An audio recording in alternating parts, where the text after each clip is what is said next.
0947-629-2304.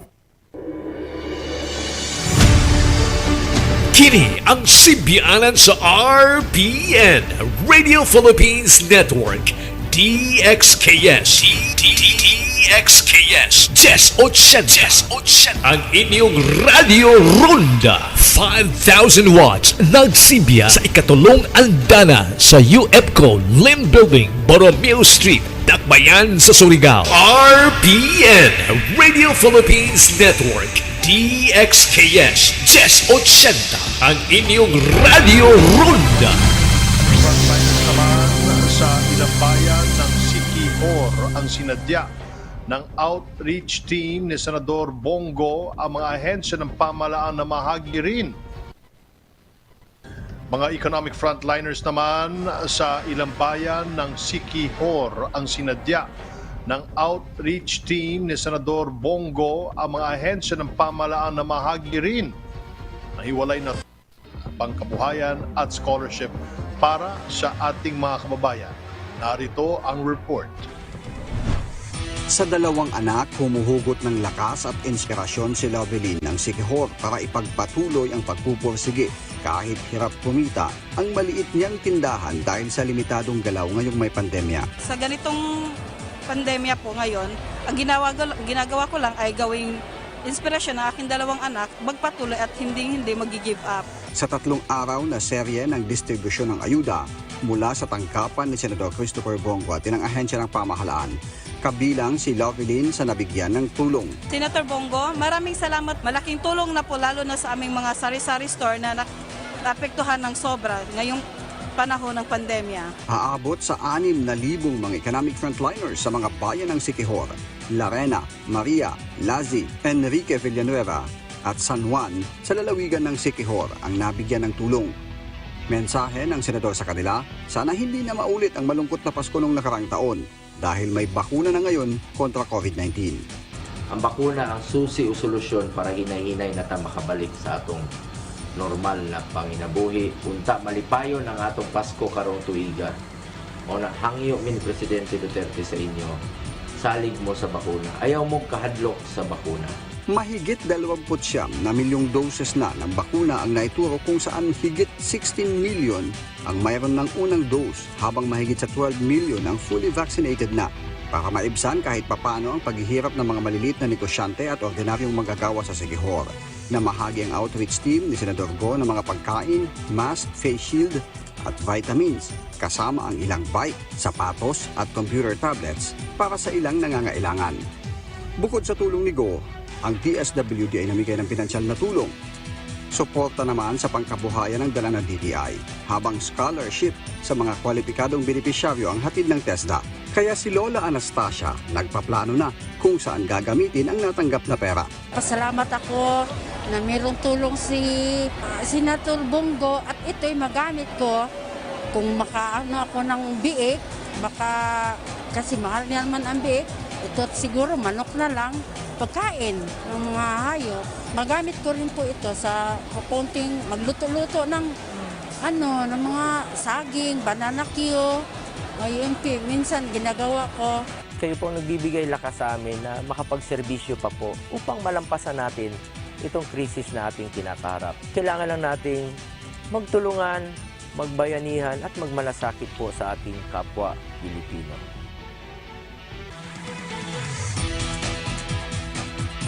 Muli po natin balikan si Governor Velasco ng Marinduque. May datos po ba kayo, Governor, kung nasa ilang doses sana ang planong bilhin ng mga lalawigan through the tripartite agreement? Sa alam ko po ay meron na pong mga nauna sa aming mga kasama sa Liga na nag-negotiate na po at meron na naman pong tripartite agreement. Ang alam ko lang po na may aligasyon na hindi pa po na aayos yung kanya o napipirmahan yung tripartite agreement ay ang ating kaibigan pong si Governor Ebdani ng Zambales. Pero yung mga iba po ay nauna na po so napirmahan na po yung tripartite agreement. Governor, kumusta po ang dating ng supply ng bakuna diyan sa Marinduque at ilang pong doses sana ng bakuna ang plano ninyong i-procure sa ilalim ng tripartite agreement kung meron man? Kami po ay nakaasa naman po sa supply ng bakuna sa mula sa national government. Ano po, iniintay po namin yan. Kasi po ako bilang national president ng Liga, ay alam ko naman po yung availability ng supply. At yun na nga po, karamihan po sa mga supplier ng bakuna ay nakikipag-deal directly sa national government. Sila po ang priority. Kaya po kami ay iniintay muna po namin yung ample supply or sufficient supply ng bakuna na darating sa Pilipinas bago po kami o-order. Depende po kasi sa kakayahan ng mga LGUs, kaya kanya-kanya po ang decision dyan eh. So sa ngayon po, yung Marinduque po ay naghihintay po na talagang may informasyon na po na maraming supply na darating at saka po kami bibili. Pero sa amin naman po binibigay ng national government ay dumadami na rin po, halos mga 18% na po yung aming nabakunahan at marami-rami na rin pong vaccines na naibigay sa amin. Although gusto po namin ay mas marami pang bakuna na ibigay dahil nga po tumataas yung infection rate. Nag-request po ba kayo, Governor, sa IATF na sumailalim sa mahigpit o mas mahigpit na quarantine status ang lalawigan ng Marinduque at ilan po ba ang nanatiling active cases at kaso ng Delta variant diyan po sa inyo? Nag-request po kami ng mas mataas na community quarantine system. Dati po ay MGCQ lang po kami. Ngayon po ay GCQ na po kami at nag-notify po kami sa regional IATF for concurrence. Tumaas nga po ang dami ng aming mga total number of cases. Dati po ay 390 lang nung Mayo 2021. Ngayon ho ay halos umabot na ho ng 1,300. So mga 250% po ang increase. Ano po? Ang active cases po namin ay 250 cases na po sa ngayon as of the present time. Governor, natukoy niyo po ba kung bakit pataas ang bilang ng mga nagpopositibo sa inyong probinsya? May report na po yung Philippine Genome Center na meron na pong 6 na Delta cases dito po sa isang bayan namin sa Santa Cruz. Kaya po talagang tumataas itong aming infection rate at ang belief po namin, ang evaluation po namin ay baka itong Delta variant po ay meron na rin sa ibang bayan. Kaya lang po ay wala pa po yung mga ibang report galing sa Philippine Genome Center. Okay. Ano pong nakalatag na plano ng lokal na pamahalaan para maiwasang tuluyang ma-overwhelm ang mga ospital sa lalawigan? Nag-convert na po kami ng mga classroom sa bawat barangay bilang isolation facility at pinapa-overtime na po namin yung under construction pa po na isang malaking TPMF namin. So, tingin po namin ay ma-cover naman po yung mga tataas pang numero ng mga COVID cases dito. Sa ngayon po ay marami na rin po ang occupancy ng aming mga isolation facilities. Kaya patuloy po yung aming paggawa pa ng additional isolation facilities sa mga classrooms po sa bawat barangay. Kumusta po ang monitoring ninyo sa mga borders? Ano pong paalala ninyo sa mga kababayan nating papasok o lalabas ng Marinduque? Well, very strict po kami sa border control, Secretary Martin, dahil nga po natatakot kami na may mga iba pang carriers na papasok na dala pa lalo yung Delta variant. Kaya nga po mahigpit po kami sa pagpasok at nagre-require po kami ng RT-PCR or antigen test sa mga pumapasok. At yun naman pong mga non-APORs o kasama na po yung LSI ay talaga pong prohibited po actually ang pagpasok ng mga ganong non-APORs. Pero meron pong mga ilang rason na justified na inaalaw namin. So talaga pong stricto itong aming pagpapasok ng mga gustong bumisita o sa aming lalawigan. At pagkatapos po noon na pagdating naman po sa loob ng bayan ay sinasubject po yan sa thorough medical examination.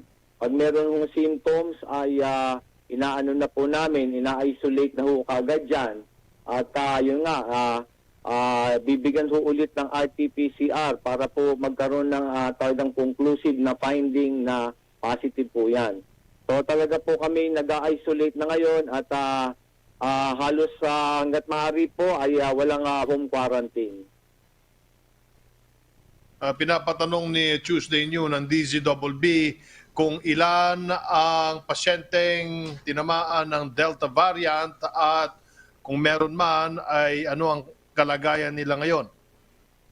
6 po yung tinamaan ng Delta variant sa Santa Cruz at sa 6 po yung isa po ay minalas po tayo at pumanaw na po, pero ang sabi po sa akin ay meron naman pong comorbidity o may ailment. So ganun po nangyari. Meron pong isang pumanaw dun sa 6 na Delta variant case. Opo. Maraming salamat po sa inyong panahon, Marinduque Governor Presbiterio Velasco Jr. Mabuhay po kayo at mag-ingat po kayo, sir. Maraming salamat po. Keep safe also to all of you. Maraming salamat po. Samantala, hanggang dito na lamang muna ako, Yusek Rocky, at meron pa tayong trabaho dun sa opisina. Pero pagsama-sama ulit tayo sa Lunes, mga kababayan. Yusek Rocky, please go ahead. Pero Secretary Martin, ang suot ko ay may kulay pula ng konti, kaya bago ka po magpaalam, ako naman po ay babati sa yung kasama rin dito yung ating mga kasamahan sa public briefing at ang PTV na isa pong maligayang kaarawan. At sana po ay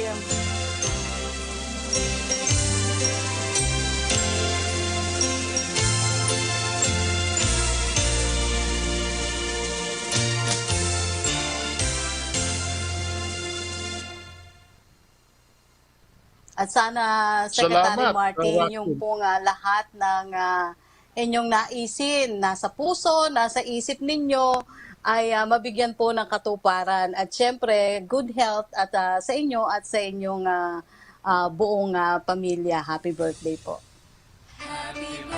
Thank you so much, Yusek Rocky, at binabati ng mga nagbe-birthday ngayong mga panahon na to.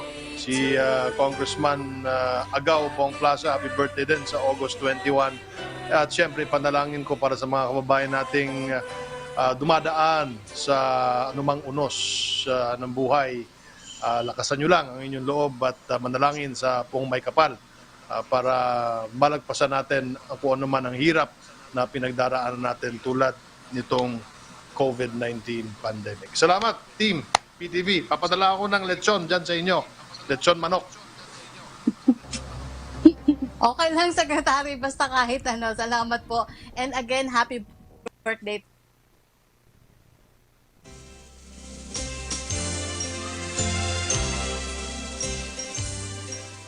Samantala, kung nakalimutan ko itanong yung edad ni Secretary Martin. Kung may korupsyon o katiwaliang mapapatunayan sa sino mang nasa pamahalaan, ay dapat itong managot dahil hindi papayagan nila Pangulong Duterte at maging ni Bongo ang anumang forma ng katiwalian. Narito po ang report. Tiniyak ni Senator Christopher Bongo na pagdating sa isyu ng katiwalian sa pamahalaan ay wala silang kukonsintihin ni Pangulong Rodrigo Duterte. Sa kabila ng mga nagsisilabasang issue hinggil sa paggamit sa pondo ng taong bayan, let me reiterate that my position against graft and corruption has been firm and consistent since day one. President Duterte and I will never tolerate any form of it. Kahit sino ka man, kahit saan ka man ang galing, kahit tumulong ka pa noong eleksyon kay Pangulong Duterte, basta may korupsyon o anomalyang mapatunayan ay dapat kang managot. Bawat piso mula sa pamahalaan ay mahalaga ayon pa sa senador. Kaya walang lugar sa kanila ni Pangulong Duterte ang anumang klase ng katiwalian sa gobyerno. Tuloy-tuloy lang at hindi po titigil ang kampanya namin ni Pangulong Duterte laban sa korupsyon. Kahit sino ka pa, walang lugar sa administrasyon ang mga korap na opisyales na nananamantala sa mga mahihirap na Pilipino. Lalo na sa panahon ngayon na kung saan ang bawat piso ay napaka-importante. Anya, sa mga isyu ng katiwalian na naglalabasan sa ngayon lalo pa at papalapit na ang May 2022 national elections, ang taong bayan na ang huhusga kung ano ang totoo at ang haka-haka lang. Para kay Go, taong bayan na ang dapat humusga. Samantala, suportado rin ni Go ang mga isinasagawang investigasyon kung paano ginagamit ang pera ng taong bayan, lalo na sa pagtugon sa mga krisis na hatid ng pandemya. As a legislator and member of the Senate Blue Ribbon Committee, I support the efforts to probe how public funds were spent in our country's COVID-19 response. Base sa mga napag-usapan sa nakaraang hearing sa Senado, talagang kailangang busisiin pa ang mga naging COA initial findings upang lumabas ang katotohanan. Kung mapatunayang may nasayang, nawala o nanakaw na pondo ng bayan, dapat kasuhan agad at ikulong. Pakiusap ng senador sa mga gumagamit ng pondo ng bayan, ipaliwanag sa paraang mauunawaan ng publiko kung saan talaga ginamit ang pera para malinawan na ang mga issue. Dapat magpaliwanag kayo ng maayos, kumpleto at madaling maintindihan ng tao.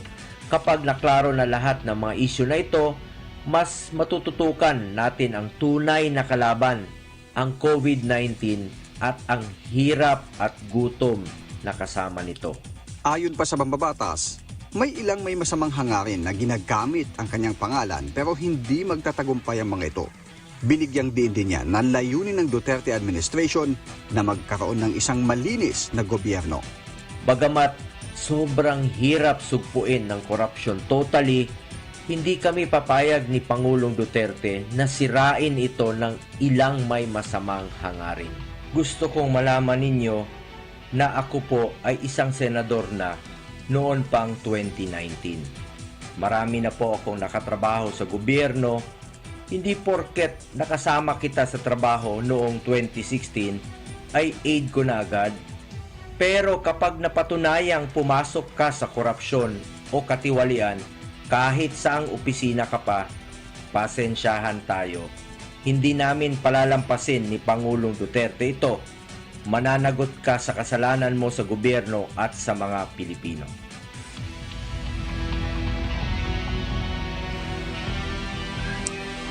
Mainit na usapin nga po ngayon ang ginawang paggastos ng Department of Health sa pandemic funds. Isa na rito ang di umano'y overpriced sa face mask at face shields. Kino-question ng mga mambabatas kung paano po napunta sa DBM ang obligasyong bumili ng mga PPE. Para sagutin po ang issue, makakasama po natin ngayong umaga si DBM Undersecretary Lloyd Fernao. Good morning po, sir.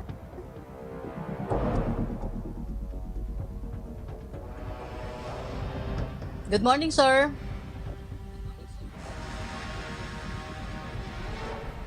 Can you hear me?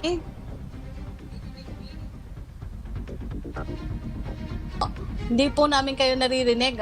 Nakamute po yata kayo, sir. Sir Lloyd. Okay.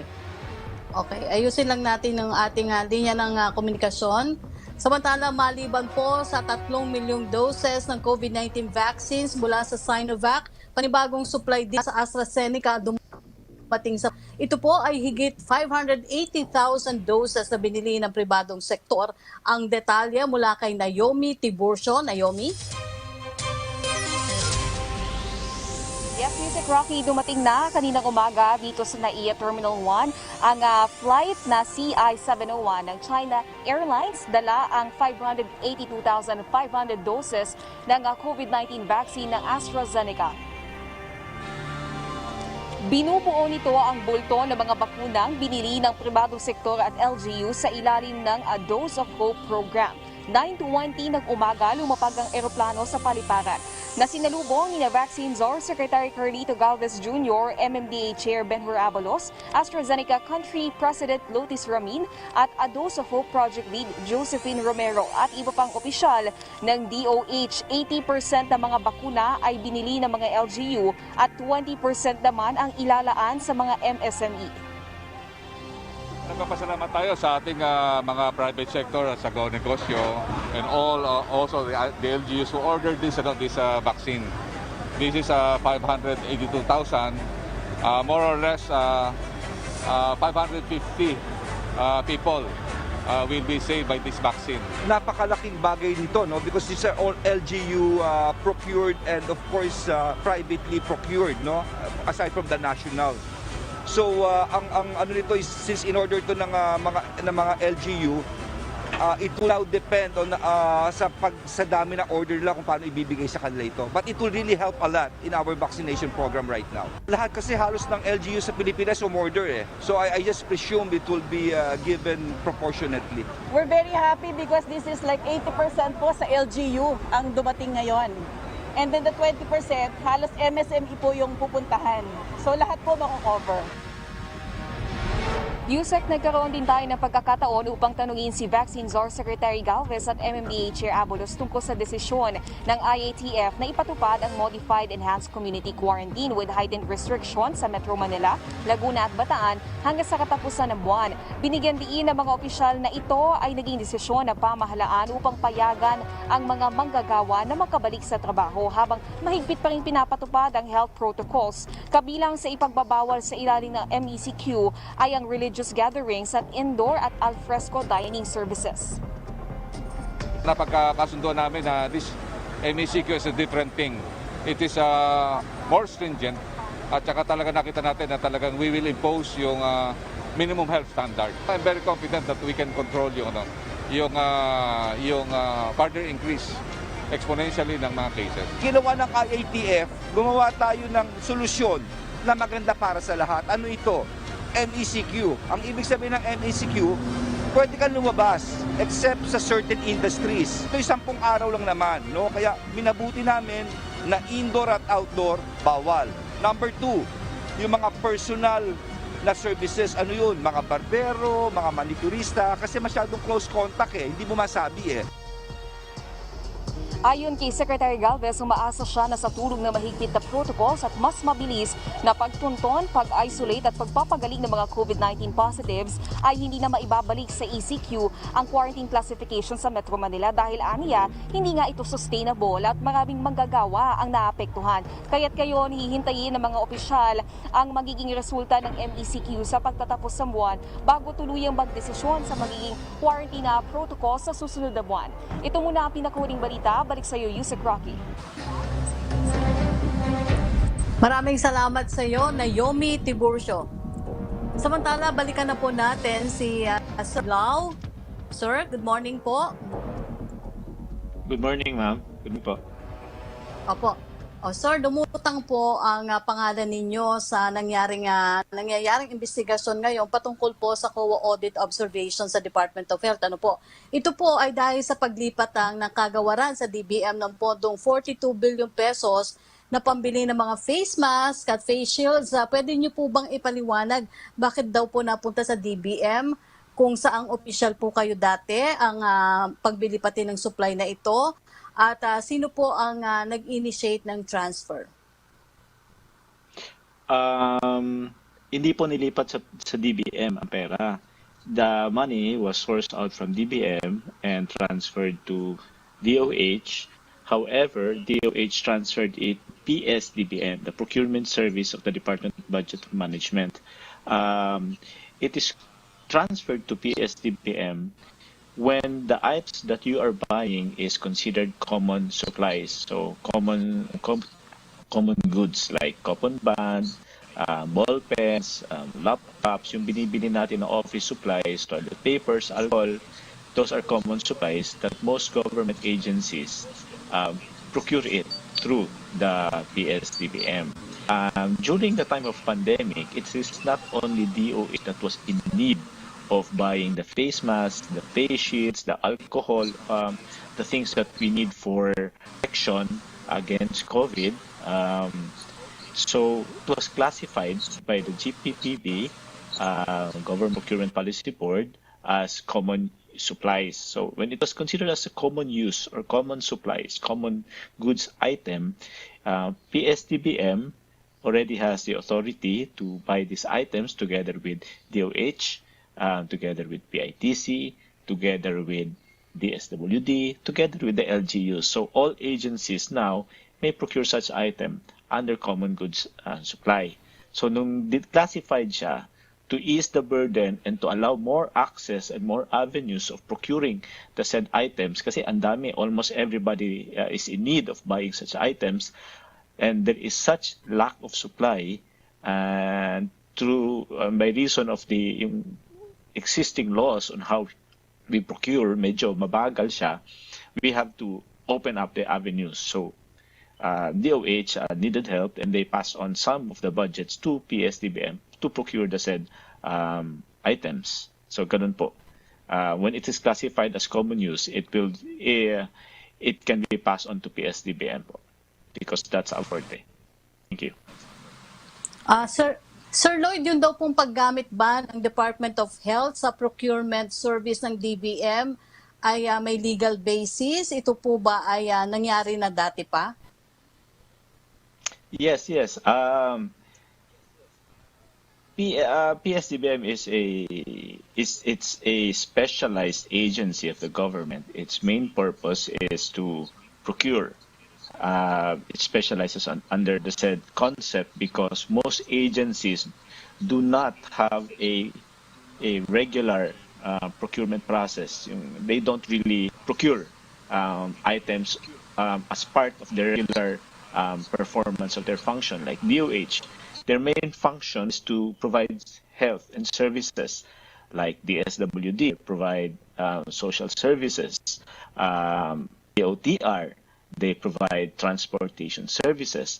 But in the course of providing these services, they need to provide supplies. And to procure these items needs specialization, need manpower, needs time, needs effort. So in order to not dilute the manpower and resources and time of these agencies, a different agency is focused in performance function for them. So yun yung PSDBM. So yung bibili ka ng coupon band, let's say 10 coupon band every month. So you don't have to bid every month for the band kasi under the procurement law, medyo may bidding process, medyo mahaba yan, and it will take at least 5 persons to conduct the bidding process, publication, medyo mahaba talaga yan. So imagine if all agencies, instead of focusing on their primary purpose, also be bothered with these things, medyo masasayang yung oras, di ba? So they pass it to an agency whose only job is to procure, and that is the procurement service. Multiple times na po, that's for long-standing years, ginagamit na po ang PSDBM to do such function. And PSDBM has two functions: either they buy under the common supplies or they do procurement under non-common use. Yung non-common use kasi hindi siya regular. Like pagbibili kang train, so you have to pass through PSDBM if you want to, kasi medyo hindi nyo forte, kailangan nyo pa mag-training, kailangan nyo pa mag-set up ng team. So the technicalities would be so much effort, and you will only do it once because we buy trains maybe once every 5 years. Diba? They would rather pass it to an agency who's more efficient in doing that time and again.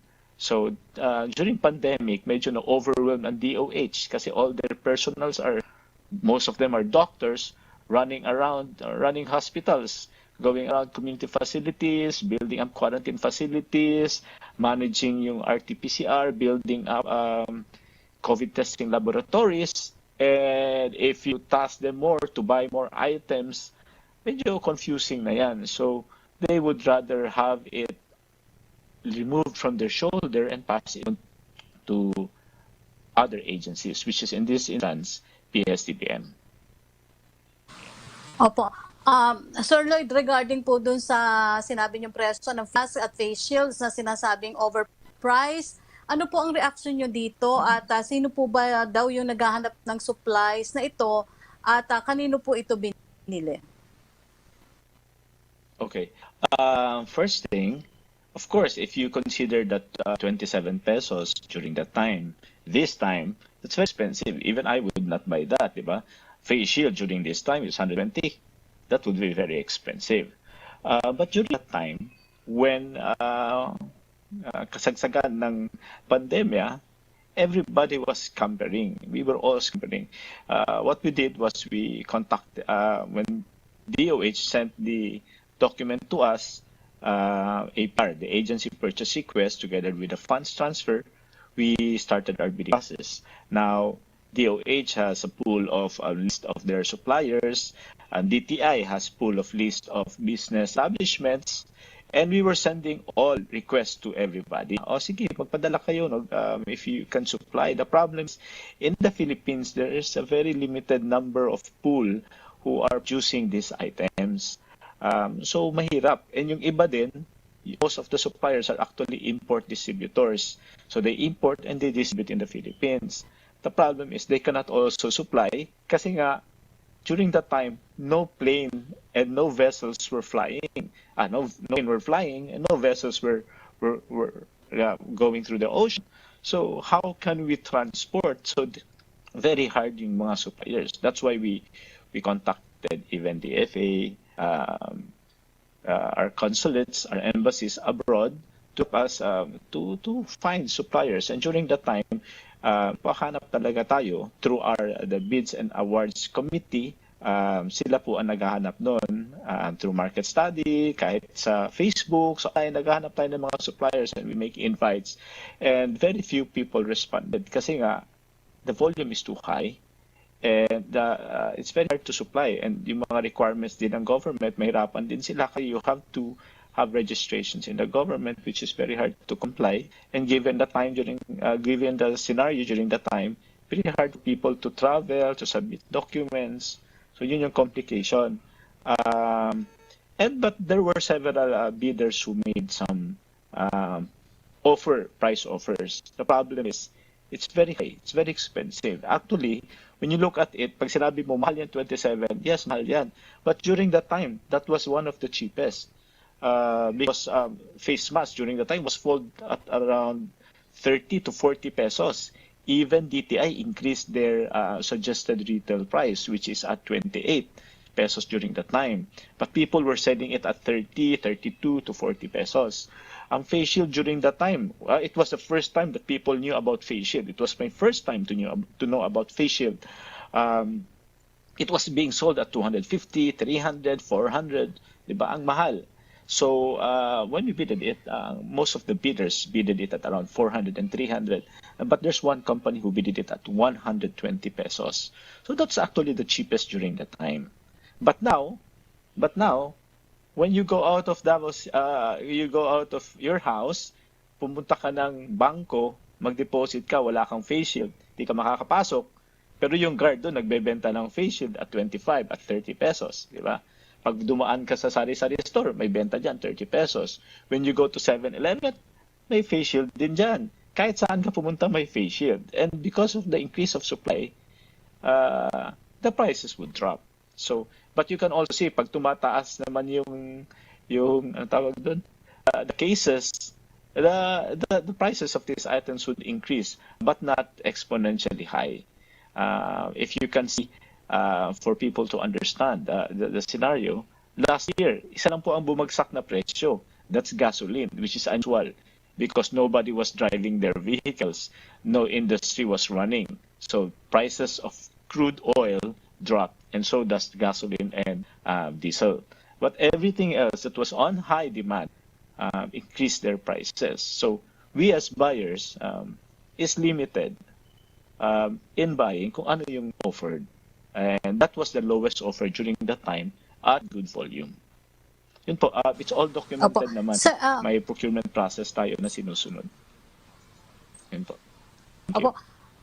Pero Sir Lloyd, kino-question ng COA at ng mga mambabatas kung bakit wala man lang daw pong MOA ang nasabing paglipat ng pondo. Wala daw po kasing naging accountability sa pondong inilipat. Ano pong masasabi niyo dito? No, there is pure accountability with or without MOA. So it's public funds. And public funds will always be audited. COA didn't question it. COA inquired on it because that is part of the exit conference. Kasi medyo yung report, I apologize for this, but whatever information that's going out is not complete. Hindi siya complete. Diba? So nagtatanong sila, bakit walang memorandum of agreement? There will be a requirement of memorandum of agreement if the item that a certain agency would request PSDBM to procure is considered a non-common use. If it is considered a common use, then the agency requesting PSDBM to procure does not need a memorandum of agreement. Yung memorandum of agreement is like this, like DOTR. Gusto namin bumili ng train. That's not common supplies because no other agency would buy a train in the regular course of their business. So they need to have a memorandum of agreement, my terms of agreement, my mode of payment, because PSDBM will always charge fees. Income is the one that is paying for our employees. It is semi-independent, so whatever income we have, that's what we pay our employees. So ang pag non-common supply, kailangan ng memorandum of agreement. But if it's a common supply, hindi po kailangan ng memorandum of agreement. Ang ginagawa nila, nagde-deposit sila ng pera para anytime that they would want to withdraw items from us, technically, or buy items from us, we can outright deliver because the money is already available.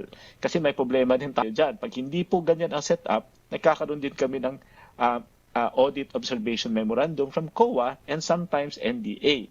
Ang tawag ng NDA is, I forgot, pag wala silang pera na deposit tapos nag-o-order sila by urgency and sometimes hindi nakikita doon sa system, nakaka-deliver ang PSDBM, the problem there is, nag-deliver kami ng pera sa inyo, hindi kayo nagbayad, mapapahamak ang ahensya ng PSDBM.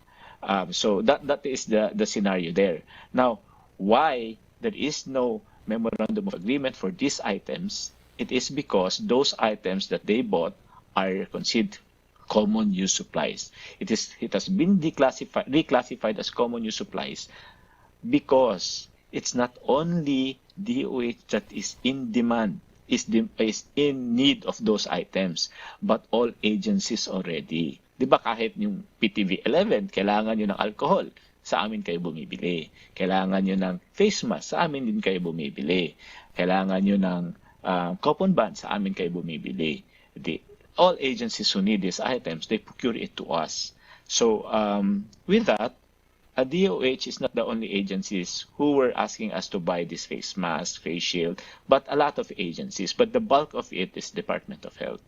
So since it's common supplies, it does not need any memorandum of agreement. It's a point of inquiry, formal inquiry by DOH, so we can by COA, so we can answer in writing formally. So it will be recorded as part of the audit process. Yun po ang purpose nun sa exit conference. Tinatanong din nila, bakit 27 yung benta namin sa internet, medyo mahal in our website. And we explained, yes, 27 ang benta namin because that's our old stock. Hindi ho 27 ang bili namin sa lahat. Meron nga binili kami na 2 pesos, 1.75, 1 peso and 75 cents na face mask, mga ganun na presyo. as time goes by. But yung mga old stock namin, hindi namin nabebenta because as we build, we get cheaper, we dispose the cheaper ones first. Kasi of course, why would you buy the more expensive one? But it doesn't mean na ang bilhin namin dun mahal that we bought it now. No, we buy it according to the market situation during time. And sometimes, you cannot dispose it all. Pag chinek nyo, hindi naman binili namin lahat ng 40 billion at 27 pesos. No, gradual yan as time is needed. Per months we buy, kasi baka we were expecting during that time, baka mawala ang pandemic after 3 months. So we have to buy what is good for 3 months. Succeedingly, we continue to buy, and we ship some of these items to different regions. PSDBM has, I think, 13 offset offices from region 1 to 13. We have LGU depots. Nagpapad kami ng supply. So different localities and regions outside of Manila can also get these items. However, ito yung problem namin during the time. The suppliers would ship the items to, let's say, Cagayan de Oro, Misamis Oriental, or those city or regions. Libre yun kasi the supplier will have to shoulder the freight. Then we have stocks there. Pag gusto mong bumili doon sa area, bumili ka. Ang problema, nagkaubusan sa Metro Manila, sa outskirts hindi nagkaubusan. That's where most of our the slow-moving stocks na face shield and face na hindi nabebenta, nakatago doon. So if we have to send it to the central office just to sell it, it will be more expensive kasi we have to get shipping na naman, freight cost, which logically, financially, that's unused. That's what do you call that? Irregular for us to act on. So we decided na iwan na lang doon and make some changes to have it sold for discount. But in order to sell for discount, we have to get authorization from the Commission on Audit. Kailangan din yun to justify, di ba, everything, how everything goes. The reason for this is the market fluctuation, unusual market fluctuation. Everybody, if you just are willing to recall, everybody are willing to recall, magkano po bilhin niyo ng face mask during the time and ng face shield? Same po ang scenario sa amin. It's unfair to say na 120 bili ko ngayon. No, we bought it at that price when you were buying it at 150, at also 20 pesos, at 40 pesos. Sometimes we get lucky, buy it cheap. Sometimes we buy it fair. It depends on the situation. Kasi paunahan talaga yung bili during the time, di ba? Kasi pag hindi ka nakabili, people will bash you. Kasi bakit ba? Ano bang ginagawa mo? Ba't hindi ka nagtatrabaho? Tapos pag nakabili ka, sasabihin naman, oh, ba't yan ang binili mo? You know, that's the situation in reality. Thank you po. Sir Lord, basahin ko lang yung ilang tanong na kasama natin para sa iyo. Unahin ko yung mga tanong ni Laila Sadaveria. According to OIC Handa, she had aired misgivings on the expensive face mask and face shields. At that time, were these concerns addressed before the purchase? At ang kaya Tuesday nyo naman po, ibig ba daw sabihin, hindi lang DOH ang nagpabili sa inyo ng mga common goods, but other agencies also, pero bang nasisingle out ang DOH? First, I cannot recall that Undersecretary OIC Secanda made a statement. I think it is best that we get the official record during when the statement was made.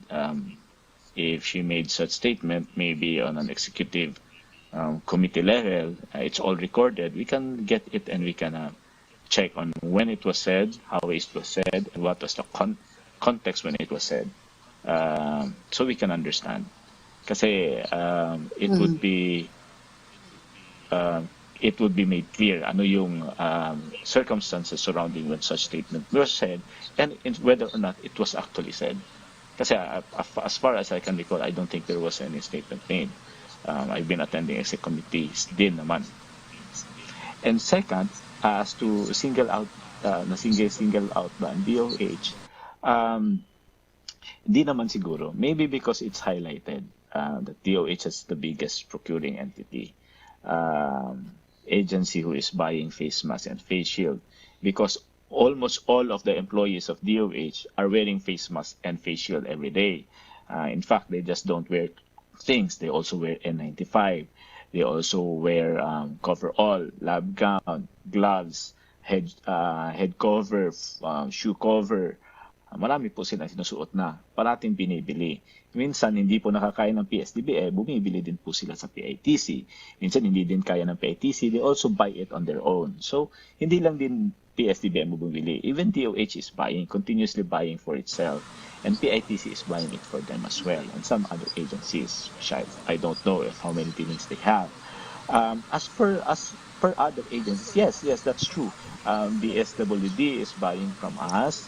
Other LGUs are buying from us. In fact, almost all agencies are buying from us with respect sa alcohol. Because bago pa nagpandemya, nakabili na po kami ng alcohol na kontrata, mura. So, nung nagpandemya, kami yung pinakamurang alcohol. Diba? Kasi during that time, but it ran out around 3 to 4 months, then we have to bid it again, which significantly changed the price of alcohol. Other things din po, yun, that's it. And the answer to that question is yes. The direct answer to that question is yes. Yes, other agencies are buying from us. Thank you.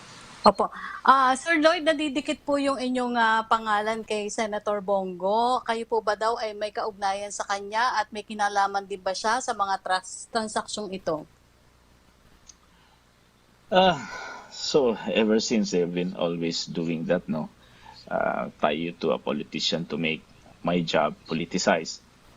Well, in reality, I applied for a job and I got lucky. I got a undersecretary position in the presidential management staff under Secretary Ferdinand Cui.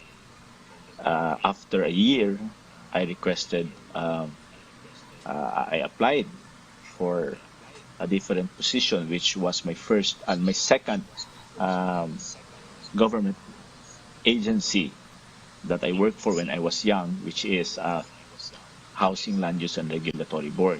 Because when I was a young lawyer, I worked with HLURB before in Mindanao, which was approved. I was appointed, so lumipat po ako doon. Also, after a year, I resigned and applied for undersecretary na naman sa DBM.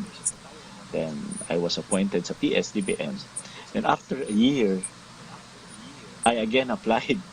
I apologize for overall deputy ombudsman. It's people think it's something political. No, it's not. I've been doing it for. It's part of my character. I worked for government when I was a law student, so I can go to school. I worked as a teacher in Ateneo de Davao University when I was a law student, college teacher. So then I became a lawyer. When I became a lawyer, I relieved myself from the local government unit sa council, Councilor Galicia, and I applied for HLURB. But when I worked sa government sa HLURB, sometimes I get bored, so I left the office within a period of 6 months. Then I entered into private practice. But now, given the opportunity in 2016, I tried the government again. But siyempre, I'm used to be a practicing lawyer with so many clients.